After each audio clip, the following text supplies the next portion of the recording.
I go to work like a doctor when I rock the mic. Hello, I'm Granville Emerson, and welcome to LidLine Sports with my co-host Renault, Pepe. What's up, Pep? And Lil O Stevenson.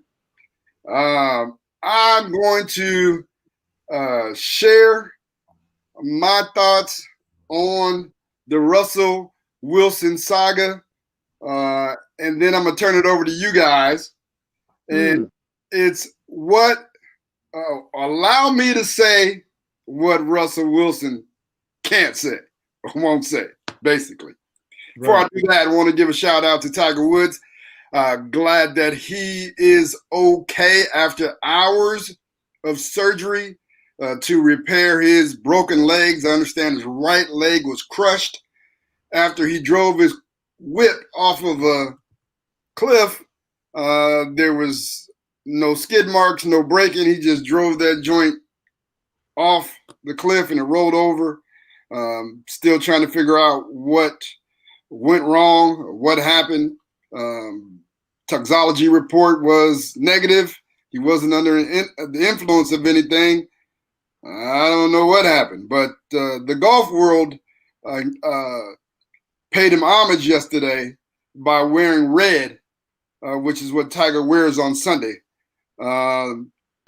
There's a picture of his whip. That's a loaner from the golf tournament that he was putting on. So that's not his car. But he was driving early in the morning and crashed it. And now don't know what will happen with his career going forward. We wish him a speedy and full recovery. 2 broken legs and a broken ankle. Wow. Any thoughts on that before we go, fellas? Yeah. Go ahead. Oh.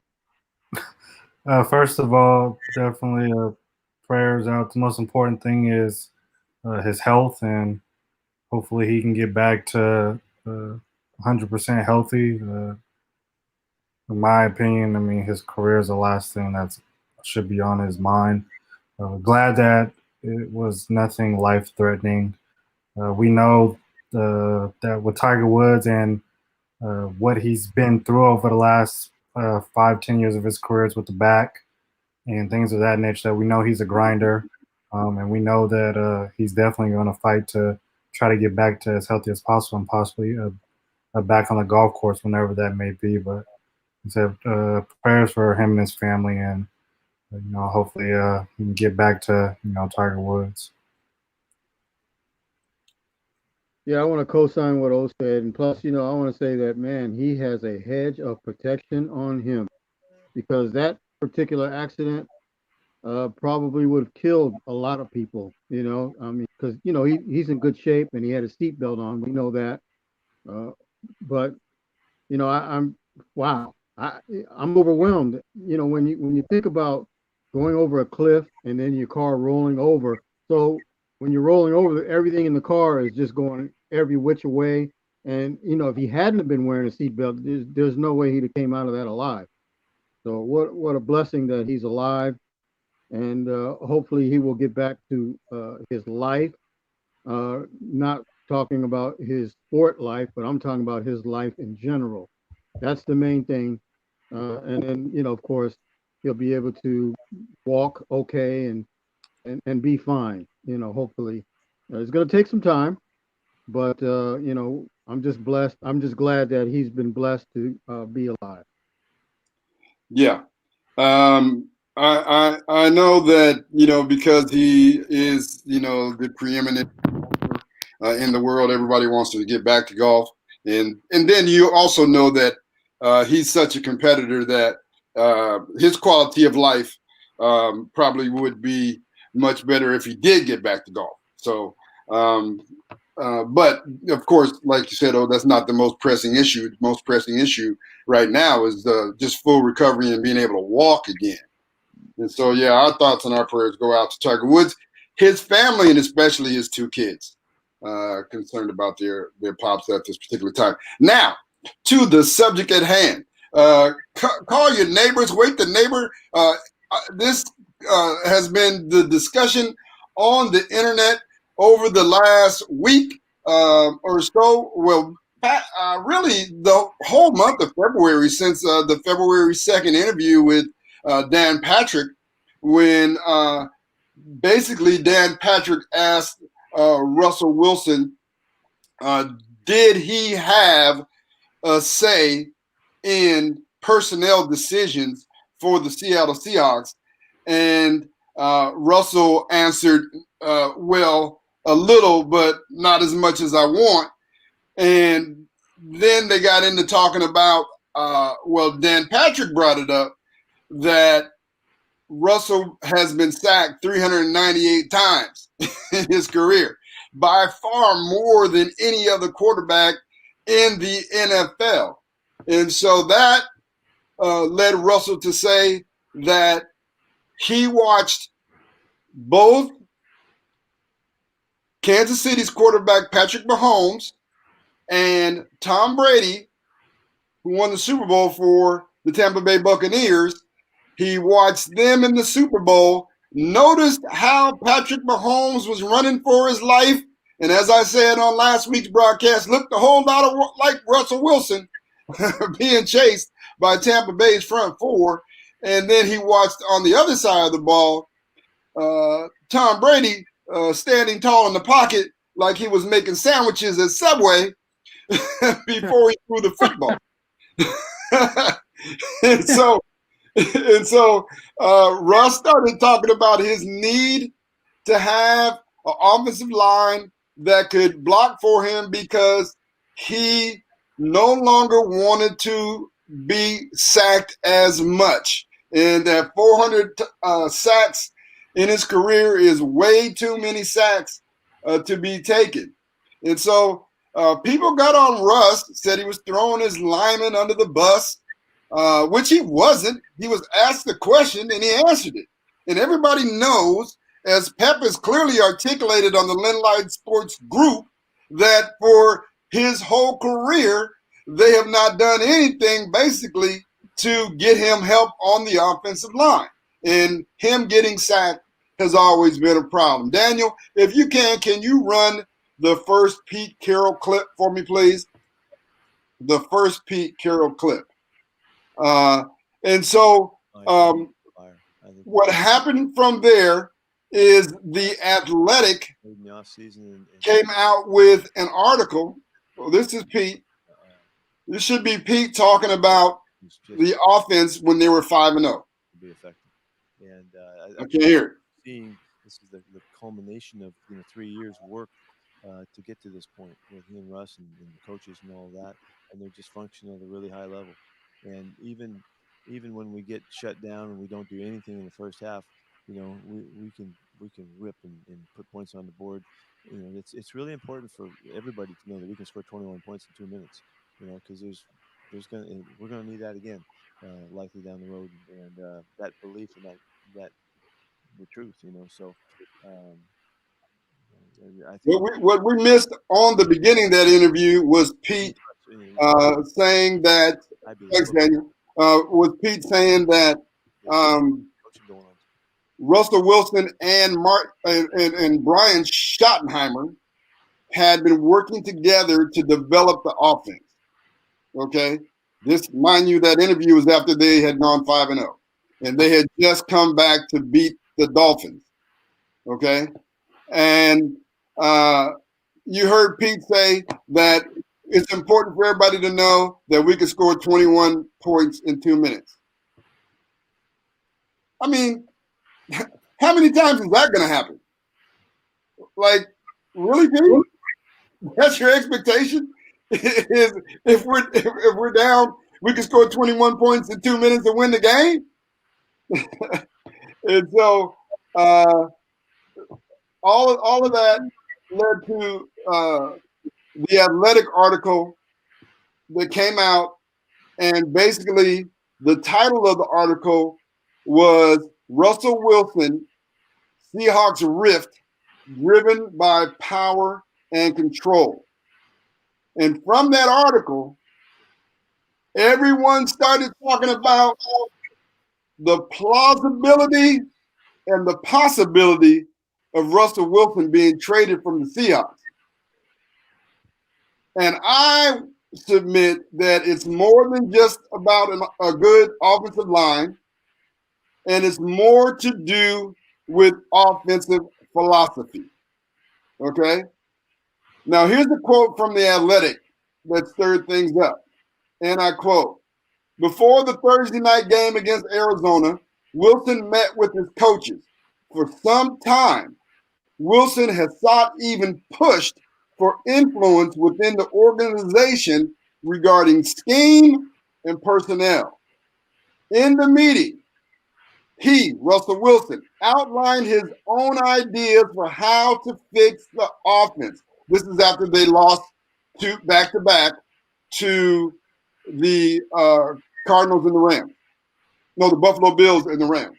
Right. His suggestions were dismissed. Multiple sources told The Athletic, another reminder to Wilson that the Seahawks did not see him the same way he saw himself, as a player who had earned greater control over his situation, his future, his legacy. He, Russell Wilson, stormed out of the room. Stormed out of the room. Now, listen to this from Doug Ferrara from the USA Today.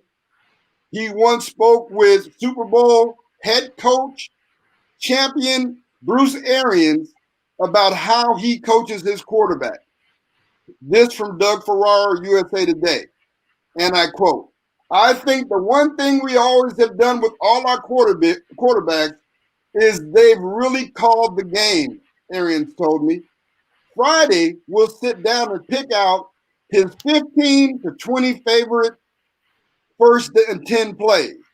Saturday night before the game, we'll sit down and go through the entire third down package and let him pick the plays, the ones that he's most comfortable with. I can call what I think is the greatest play, but if it's not what he's comfortable with, it's probably not going to work. My job is to talk him into running those once he sees the picture on the sideline.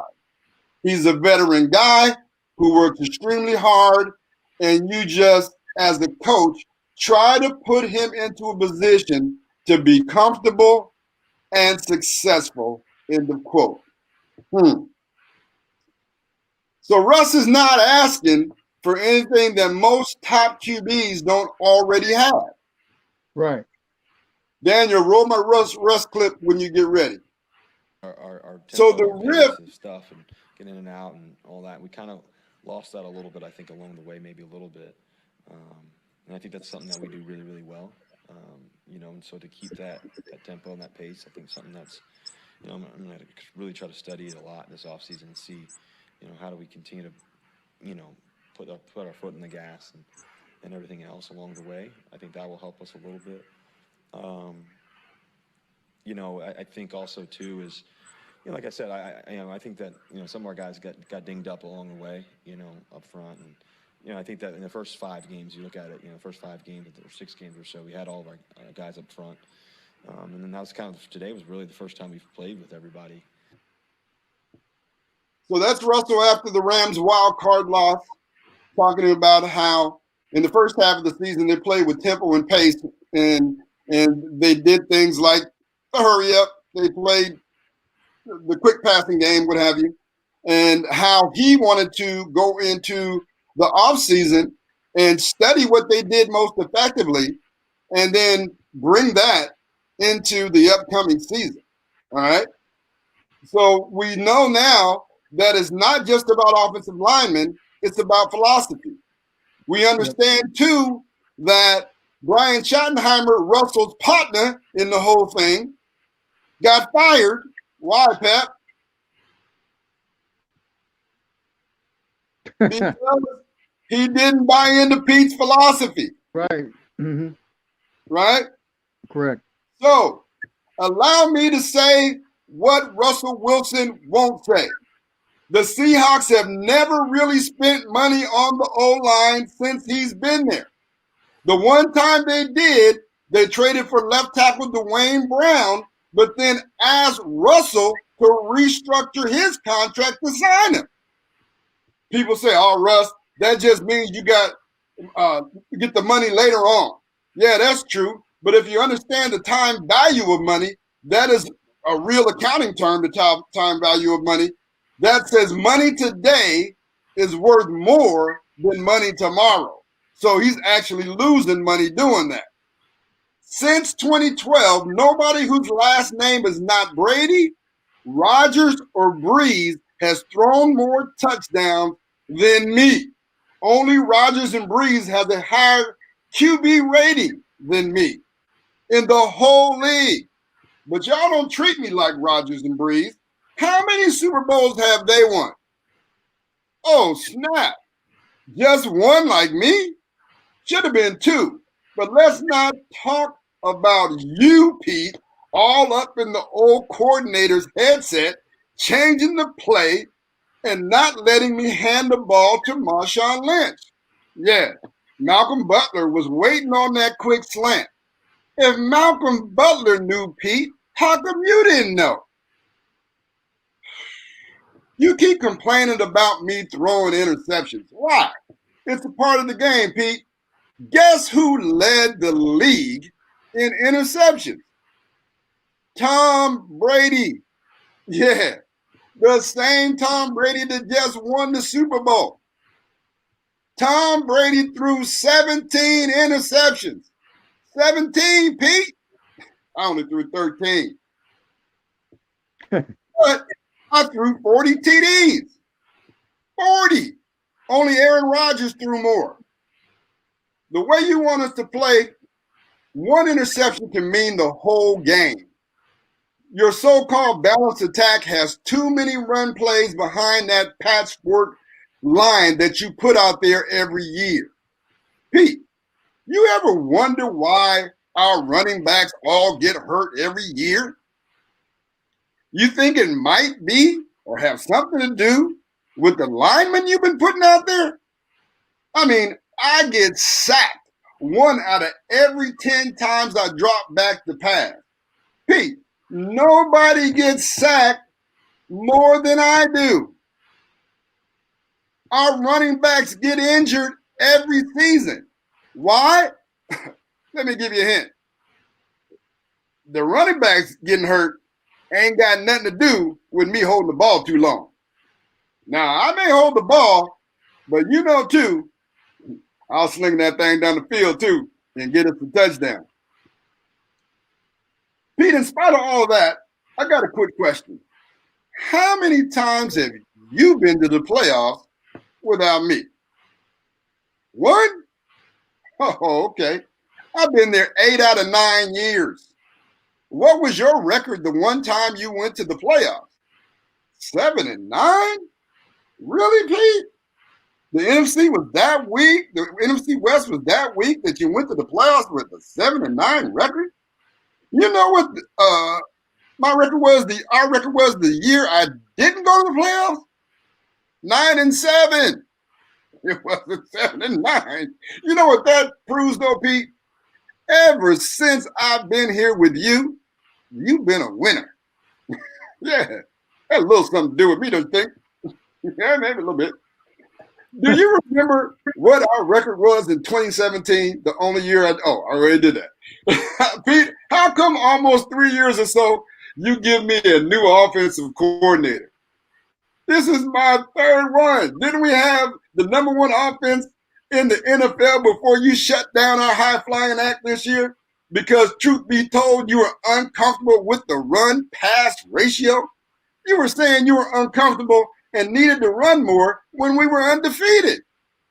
I was throwing TDs at a record rate, and we were scoring more points than any team in the league. At that time, it was our defense that was the problem.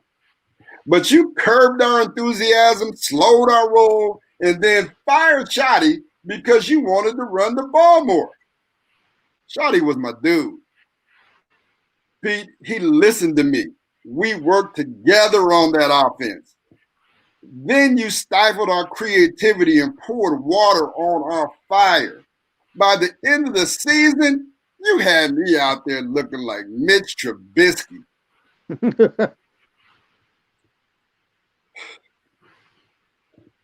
Pete, I can't go out like that.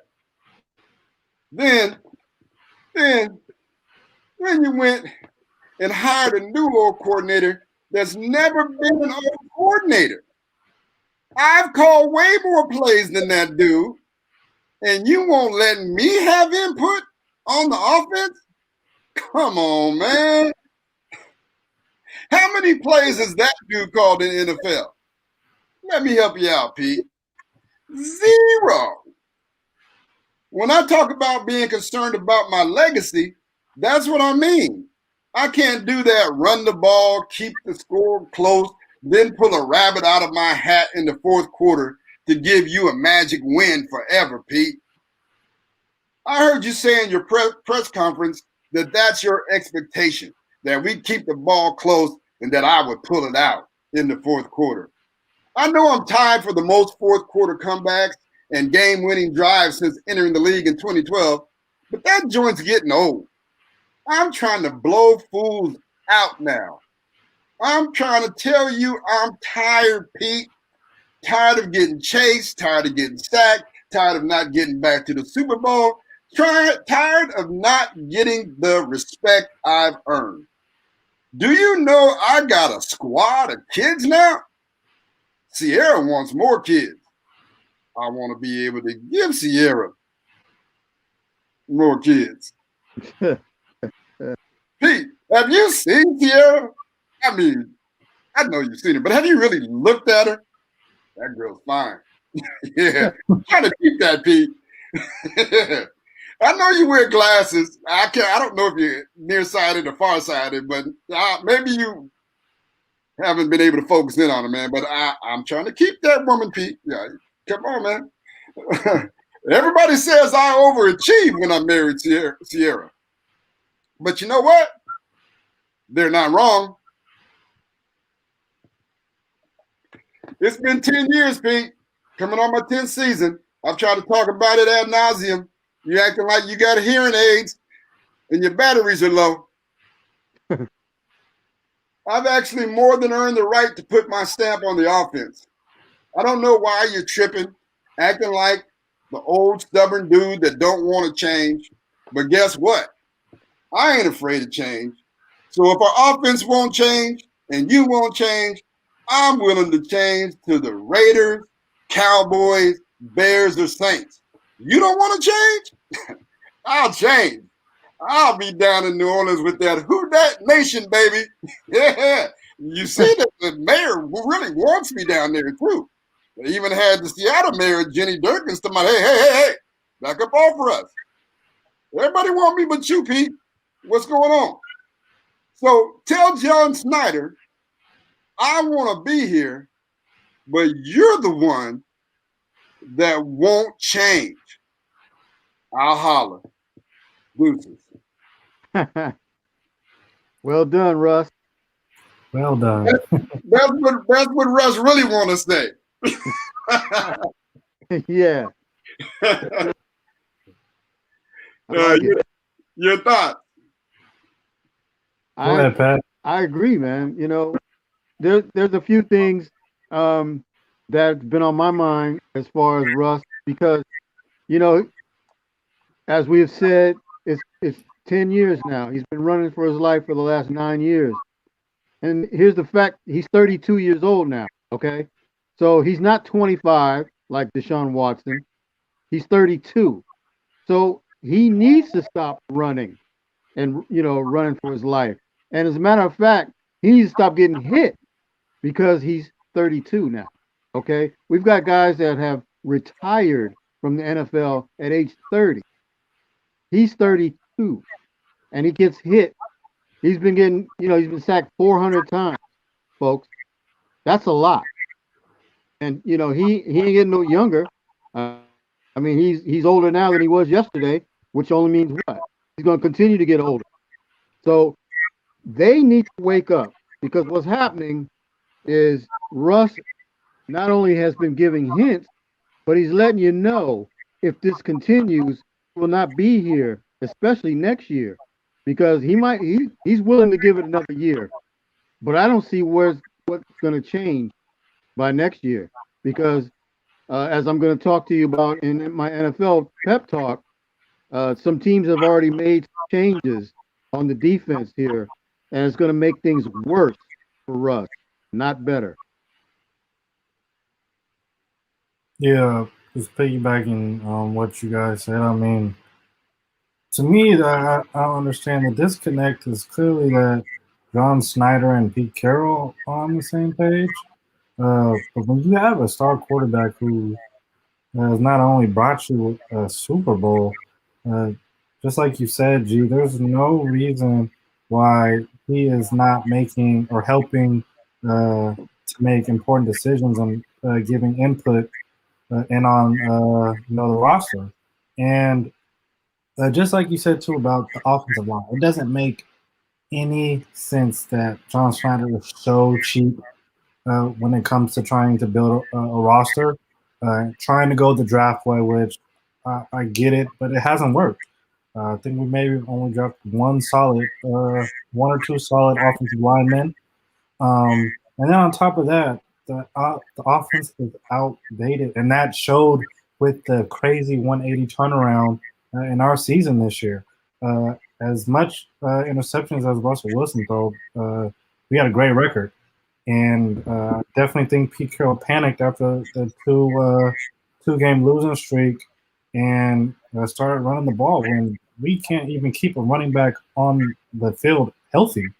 And like I said before, our best player is the quarterback and has shown year in and year out since he put on a Seahawks jersey that he can make plays. And just like Pep said, he's 32 years old. There's no way he should be getting sacked or even being chased around that much at that age. He has a family and a life after football to think about as well. So, yeah, I agree with all that. And then, yeah, the trade speculation, and it's tough to say. I mean, if it comes about that he plays his cards, he starts dealing his cards, I mean, hopefully John Snyder makes the best decision and gets a boatload of everything back if that's what it comes down to. But I mean, hopefully Pete Carroll, John Snyder, and Russell Wilson can all get on the same page in these next 4 or 5 months because, yeah, the last thing you want to do is having the cornerstone to your franchise out the door, and we're back to square one again. So I don't think that's what they want. Yeah, well said. Well said, Otis, and well said, Pep.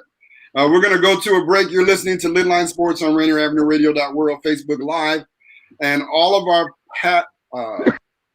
podcast platforms. Don't go away. We'll be back with more NFL Pep Talk and Lil O on the NBA. Lots to talk about on the second half. Don't go away. We'll be right back.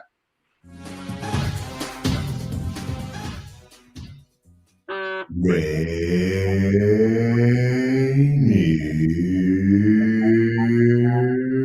Avenue Radio.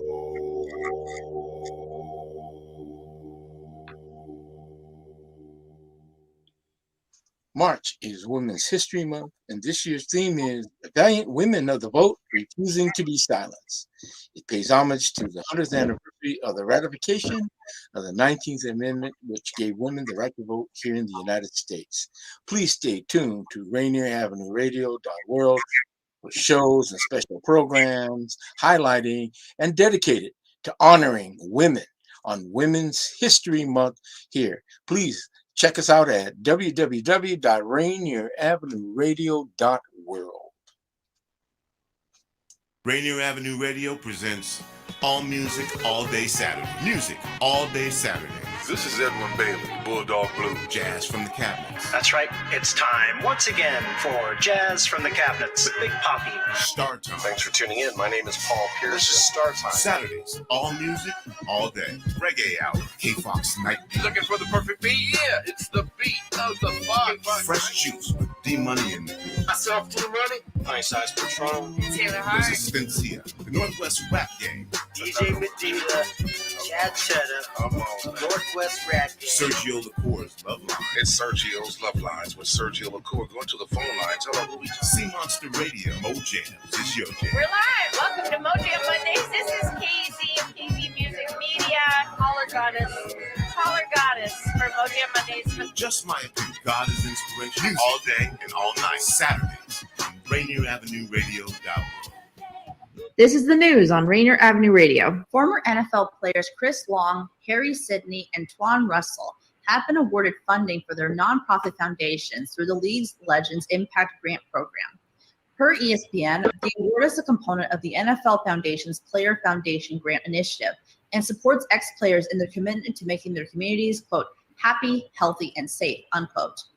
The Russell Education Foundation will receive $50,000. The mission of the Chris Long Foundation will receive $30,000, and My Brother's Keeper will receive $40,000. And that's your news on Rainier Avenue Radio. Dealing with COVID-19 is uncharted territory, and everyone has different challenges. People may feel anxious, down, or overwhelmed. For some, these feelings can lead to changes in sleep patterns, an increased use of alcohol or drugs, or withdrawing from the people around them. If you know someone who's having a hard time coping, you can help by reaching out to talk and listen. To learn more about how you can help someone in need, call the Suicide Prevention Lifeline at 800-273-TALK. Brought to you by the state of Washington. This is Rainier Avenue Radio .world.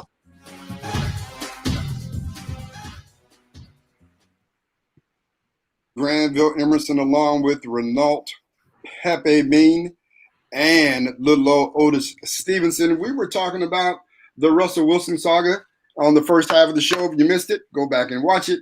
And now we want to go straight to NFL Pep Talk. Pep? Well, you know, big news out of Arizona today is J.J. Watt tweeted out his own breaking news that he was signing with the Arizona Cardinals, which reunites him with DeAndre Hopkins. But more importantly, it teams him up with Chandler Jones. Chandler Jones for the Cardinals was the number one sack master for the last 8 years. And you know who number two is, guys? That would be J.J. Watt. Right. They got the number one and number two guy for going after the quarterback. So, you know, this is a big impact on the Seattle Seahawks. What? Why? Well, I'll tell you why. The LA Rams, as you know, was the number one overall defense for the 2020 season with pass rusher supreme Aaron Donald, who is a constant thorn in the side of, well, hold on. You got the San Francisco 49ers. Nick Bosa is going to be back, and, you know, he terrorized everyone in the 2019 season. He was hurt last year, and, you know, San Francisco still remains solid defensively. And so now that I mentioned before, Arizona becomes the third team with a formidable defensive line that specializes in what? Going after the quarterback, which impacts the Seattle Seahawks because they don't have quarterback protection. So that means they have to face a nightmare 6 times in their own division. You know, it's like they've got to find a way within the next few months to figure out how they're going to protect Russell. Or are they going to decide that enough is enough? We're backed into a corner. We're between a rock and a hard place because we don't have the money to get big name free agents. We do not have the draft picks because Seattle only has 4 total draft picks in the 2021 season. So they might not want to trade Russell Wilson, and I'm sure they don't, but they might be forced to. They might have no other choice if they can't get things settled down between now and, let's say, June. Because if they cannot get on the same page, they're going to have to make a deal. Or, well, you know what? Before June, because the draft is in April. So they're going to have to make up their minds pretty quick because they're going to need picks and they're going to need players. So that's, you know, the news today for J.J. Watt is trouble for the Seahawks. And I'm not just talking about Arizona. I'm talking about the Rams, and the 49ers.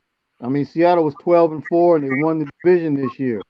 That could very easily turn into 4-12 and last place next year if they don't take care of business.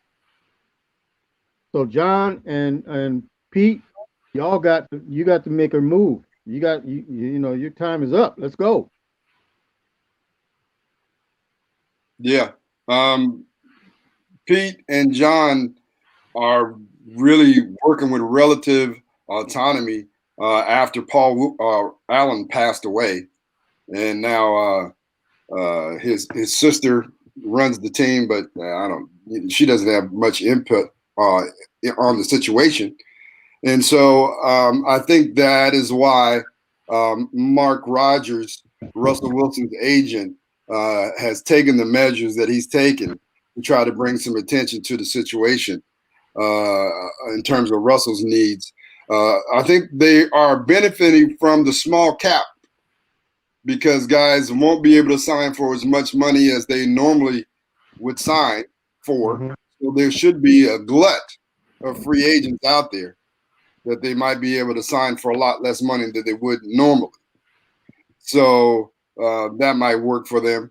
I don't know. I don't see, as you alluded to in your post on the LidLine Sports group, Russell Wilson would cost $39 million against the cap in dead money. Mm-hmm. So that is kind of constrictive. So they'd have to be creative in terms of how to move him and manage the cap. And then New Orleans is like $69 million over the cap already. And so they'd have to get creative and how to acquire him if he was to go to New Orleans. So we look, wait, and watch on that situation that's not getting better because every day, I mean, even today, ESPN, I think Dan Orlovsky, is that his name? Dan Orlovsky? He was talking about how the Seahawks needed to trade Russell Wilson, or Russell Wilson needed to demand a trade from the Seahawks because they weren't doing him right. And so, and then Stephen A. is politicking about Russell Wilson being traded to the Dallas Cowboys. And so it's a big thing. Yep, agreed. And boy, man, the NFC West just gets that much better. God dang, that's going to be a scary division, man. Going in, it was already a great division. Just San Francisco was hurt, just like you guys said, and now you're going to get a healthy San Francisco. And Arizona Cardinals team that now has J.J. Watts on defense, and the St. Louis Rams, who are favored to win that division. Man, those are three teams. Rams. Huh? Los Angeles Rams? Yeah, LA Rams, my bad. Yeah. That's four teams right there that are can possibly make a Super Bowl run in one division. Yeah, it's a tough division. The J.J. Watt signing, Pep, reminds me of when didn't the Rams sign Ndamukong Suh a couple years ago? Yeah. Didn't they had the two of the best pass rushers in the league too at that particular time. Yep. But I think that sometimes what happens is guys step their game up when they're faced with that kind of challenge. 'Cause I remember us playing the Rams that year, and they weren't that big of a problem, and as much as I expected them to be with both Ndamukong Suh and Aaron Donald. Who? Aaron Donald. Yeah, Aaron Donald. And so we'll have to wait and see how that all pans out. But yeah, Arizona just immediately got really good. And their defense was always decent. And you got Kyler Murray with another year on his belt. And so, we have to wait and see. It'll be very interesting. And I agree with you, Pep. The Seahawks could easily slip. Especially if you look at all the close games that they won last year. Right? Because Russell was working magic, pulling rabbits out of his hat in the fourth quarter. Yeah, and you can't came up and made some key stops, even though they were atrocious the whole rest of the game. Yep. So we'll see. That's all you got? Yeah, that's it, man. All right. I want to thank everybody for tuning in to LidLine Sports on the various platforms where you can watch or listen live, YouTube and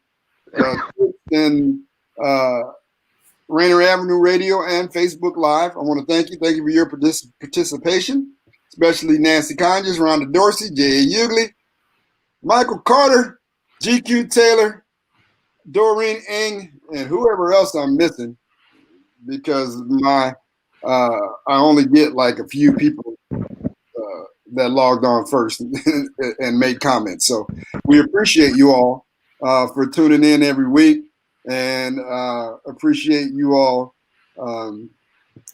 spreading the word about LidLine Sports and participating in the LidLine Sports group on Facebook. To the National Basketball Association, before you go, I have a searing question that I've seen bandied about on the internet, saying that, well, the question is Luka Doncic better than Larry Bird? That's tough. That's tough. How the hell is that tough? He hasn't done anything yet. I mean, I would only say it's tough because he is more skilled, and we're talking about just individual skill. I think that's we're talking about just what dudes Larry, are more skilled than Jordan was too now. What was that? Dudes are more skilled than Jordan was too. That's why I'm saying. That's why when people bring up this conversation, it's like, are we talking legacy? Are we talking skill? I mean, no. It's of course it's not. It's you can't really put Luka Doncic's career next to Larry Legend's career. And people also tend to forget too. I'm a big Larry Bird fan. Larry Bird was really skilled. Was probably one of the most skilled players we've ever seen in this game. So I'm not gonna say Luka is better than him like right now. No, but I won't be surprised in 5-7 years down the road if Luka Doncic has just as an illustrious career, or if better than Larry Bird. I wouldn't be surprised by that either. Yeah. Pep, you got thoughts? Yeah, I'm riding the coattail with O. He's not. I love Luka. Got a great game, but to call him in the same class as Larry Legend is a little premature.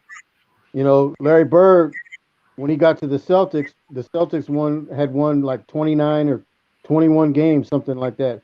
When he got on there, they won 60. Luka's teams haven't got close to that. Yeah, they had a nice playoff run, but so Larry Bird, man, that guy, he's something else. I mean, Luka is great. Don't get me wrong, but he's not on that Larry Bird level, and not yet. Now, could he get there? Well, he might. We don't know. But man, let's calm down. Yeah, I think nowadays in the advent of the internet, where people see instant highlights and everything, and all you do is see the highlights, you don't see the lowlights of players, and people get carried away with mid-season stuff. You know what I mean? It's that. What'd you say? I was gonna say it's that, and then the made-up records that kills me nowadays. Yeah. And so, of course, everybody knows Luka's my guy. I was politicking for him to be the number one pick in the draft, and knowing that he had the skill to be doing what he's doing now when he was over in Europe. And I had a conversation with someone today about this, why I'm bringing it up, and they wanted to compare Luka with Bird at 22. You can't even do it then because they come from two different experiences. Luka's been playing professional basketball since he was 15. At 22, Larry Bird was playing Magic Johnson in the NCAA championship game. And so was killing them too. So it's like, even if you do want to make that comparison, Larry Bird is a college legend as well. So even at the same age, if you want to try to compare them at the same age, you can't compare them, right? And so he was arguing with me that, well, Larry Bird was in college. I can't compare what Larry Bird did in college at 22 to what Luka's doing in the NBA now at 22. Well, he was in college, so you can't compare. Why not? What Larry Bird would have done if he would have came out of high school now. It just wasn't big back then, but he would have still been an all-star player if Larry would have came out a couple years earlier. If Larry Bird came out now, he would be. Mm-hmm. And don't tell me he's not athletic because Jokic is killing now. Oh, yeah. If Larry Bird would be a superstar today. Right. And don't tell me that playing over in Europe is somehow so inferior that you can't compare. Otherwise, why is LaMelo Ball balling in the NBA now and he wasn't really in Europe? No, he was in Australia. Right, or Australia, same thing. Mm-hmm. Still, he wasn't balling over there like he's balling now. No, he wasn't. Yeah. Right? No. So playing basketball against grown men when you're younger than them, way younger, prepares you for the speed and the strength of the game that you really can't get in college. No, that's fair to say, definitely. Yeah, you get what I'm saying? That's why LaMelo Ball's dad sent him over to Australia to play, to get him ready. And it worked. It worked. All right, go ahead. Quick shout out. This might be a little bit of breaking news around the town. I want to give a shout out to my brother Fred Wilson, who got the Cleveland High School head coaching job today. Pep, I don't know if you guys will be playing them this year, but yes, no, we're not. But yes, yeah. yes, So yes, Fred, yes. Congratulations, bro. That's a big, that's my dude. Yeah, man. Definitely gonna be excited. I got you on the sidelines. I got Frederick. I got Dominic Brooks. Man, hopefully we can get in the game somewhere, but it's definitely gonna be fun. Hey man, I feel like all them dudes is under my tree. Yeah, for sure, definitely. You know what I mean? So I feel good about it, man. I didn't even know he had applied, but I'm overjoyed to hear that news, man. Mm-hmm. I am overjoyed. Mm-hmm. Great move, Cleveland High School. Definitely. Hey, my alma mater. Yep, your alma mater, Pep. Mm-hmm. Yeah, some NBA news. The All-Star reserves were announced last week. The East was pretty much really not much to be said. James Harden, Jaylen Brown, Bothel's own Zach LaVine, Julius Randle. We'll get into a little bit. Ben Simmons, Jason Tatum, Nikola Vucevic from the Orlando Magic, and then Doncic Sabonis will be an injury replacement for Kevin Durant, and Jason Tatum now will be starting for Kevin Durant. Kevin Durant will not be playing, but he will still be drafting for the team on Thursday. And then on the West, there was a little bit of criticism. Damian Lillard, Anthony Davis, who will not be playing, Paul George, Rudy Gobert, Donovan Mitchell, and then Zion Williamson and Chris Paul. And then Devin Booker will be the injury replacement for Anthony Davis. Now, a lot of people were very disgruntled that Devin Booker was not selected in first time around. And I'm not only saying this because I'm a Suns player, a Suns fan.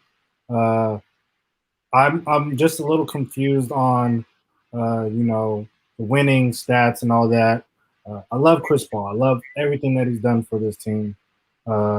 With that being said, I mean, Devin Booker is the best player on the Phoenix Suns team, who is sitting in fourth place right now. And then on top of that, Zion Williamson was having an incredible year. He was voted actually in above Paul George in the power forward slot. So he wasn't even a wild card. He was actually selected in the power forward slot.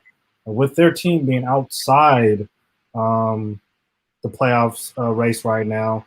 And, I mean, if you're looking on paper, Devin Booker's numbers are similar to Zion Williamson's for the most part. I was just I think a lot of people were confused on why Devin Booker didn't get in initially. You guys got a reason why he didn't? No, like I said last week, it's just the way it goes. I think that the word in the league is that Chris Paul has a lot to do with their success. Yeah. And so it kind of took away from Devin Booker. Yep. Who are you going to take out? Okay, let's say we want Devin Booker in. Who's coming out? I mean, maybe I'm a little biased. Oh, go ahead. That's what you got to look at. You got to look at, definitely. you got guys, saying, hey, this guy shouldn't have been left off. But who are you going to take out? If we were playing devil's advocate, I mean, I think I would have chosen maybe Zion. But I mean, if you look at it numbers wise, I understand why somebody wouldn't say Chris Paul. But yes, Chris Paul is a Hall of Famer and has done a great job and still putting up good numbers for the Suns. It's hard to get perennial All-Stars out of the All-Star game. Yeah, definitely. Definitely. And I know Zion is must-see TV, so I understand he gets a little nod for that. So he's having, like I said, so if you ask the average fan, who would you want to see between those two? They're gonna pick Zion. Most definitely. So most definitely. There's that. And yeah, speaking of Julius Randle, like I said, I know we all talked about the Knicks a little earlier, but I definitely wanted to give a quick flowers to Tom Thibodeau and the New York Knicks, who are sitting in fourth place right now in the Eastern Conference at 18-17. I know it doesn't sound like fourth place, but seeing them playing 500 basketball, Julius Randle playing like an all-star player, and then going to get Derrick Rose, who's been great since he got there. I do like what the Knicks are now finally doing. They are starting to make a turn. And I was a little worried about Tom Thibodeau coaching young players. Him in Minnesota, it did not work out, but it's definitely looks like it's meshing right now. So they got a better record than Boston. What'd you say, Pep? I said the Knicks have a better record than Boston. Mm-hmm. For right now. But hey, there are only 4 teams in the in the Eastern Conference that has a winning record. I know. So that's just trash. Yeah, I don't know what that's about. I mean, and I wish we had more time. I definitely next week want to get into since we just heard that. 5 minutes. Okay. We just heard this today how Atlanta Hawks head coach Lloyd Pierce got fired today. He was only there for 2 years and some change. The front office did their due diligence this summer and got pieces for them to be competitive. I thought Lloyd Pierce has done a solid job with them being hit with the injury bug all season. Trae Young started off flat to start off. And Bogdanovich, who they paid a lot of money to, has been in and out the lineup. DeAndre Hunter, who was off to a great start, had to get knee surgery. Lloyd Pierce, and you try not to put the stigma, but a black coach is fired while somebody by the name of, and I hate to say it, Luke Walton, who is doing a trash job with the Sacramento Kings. And Sacramento Kings got off to a solid start. They have enough to be winning games. They blew an 8-point lead with less than a minute left to the Charlotte Hornets last night. And what was that? And lost by one. And I don't understand how either I don't know if he's not in the hot seat or whatever the case. There's no way he should still have a job. And then I think we all agree that Danny Ainge is a good coach. Not Danny Ainge, but Brad Stevens is a good coach. But they have not gotten over the hump yet. Danny Ainge says it's the roster. I don't agree with that. I think that they are a really good roster. I understand Kemba Walker was out to start the season, but Jaylen Brown and Jason Tatum have both turned into all-stars. I thought Jeff Teague did all right while Kemba was out, and they went and got Tristan Thompson, who I thought was a solid piece. And yes, Marcus Smart has been out, but Danny Ainge not Danny Ainge, but Brad Stevens has to get the job done. In my opinion. So just to see Lloyd Pierce lose out on this opportunity. What was that? Danny Ainge is protecting his coach because Yes. they like Brad Stevens. They don't want to fire him, and they're trying to make it everything they can do not to have to fire him. But the thing about it is, if Boston keeps tanking like they are, they're going to have to make a change somewhere. And Danny Ainge, unless they're going to change Danny Ainge, if he's going to fall on the sword, he's just protecting Brad Stevens right now. But looking at what Boston is doing and how they're playing, something is wrong. I mean, they do have the talent. The roster is great. I mean, you got 2 All-Stars in Tatum and Jaylen Brown, and if you consider Kemba Walker an All-Star, which you most certainly can, that's 3 All-Star caliber dudes. Now you need to be winning games with that kind of talent, okay? And then Marcus Smart is a good role player. They got talent, okay? And Gordon Hayward just did not fit there, okay? So even if he was still there, it would still be the same issue because Gordon Hayward didn't fit there. There just wasn't enough for him to do there, that because Jason Tatum and Jaylen Brown can do everything that Gordon Hayward could do. So Hayward had to go somewhere.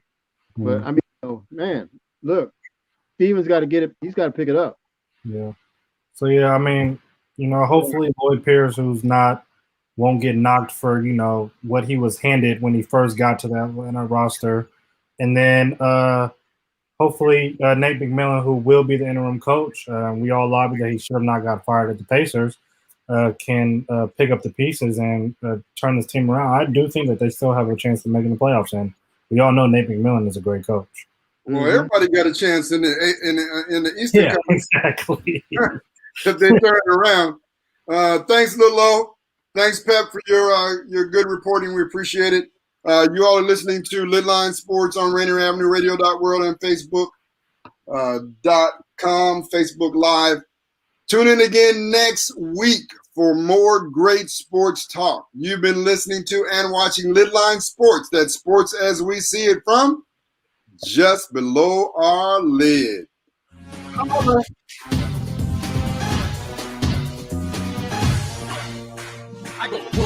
Happy Women's Month. Women's History Month.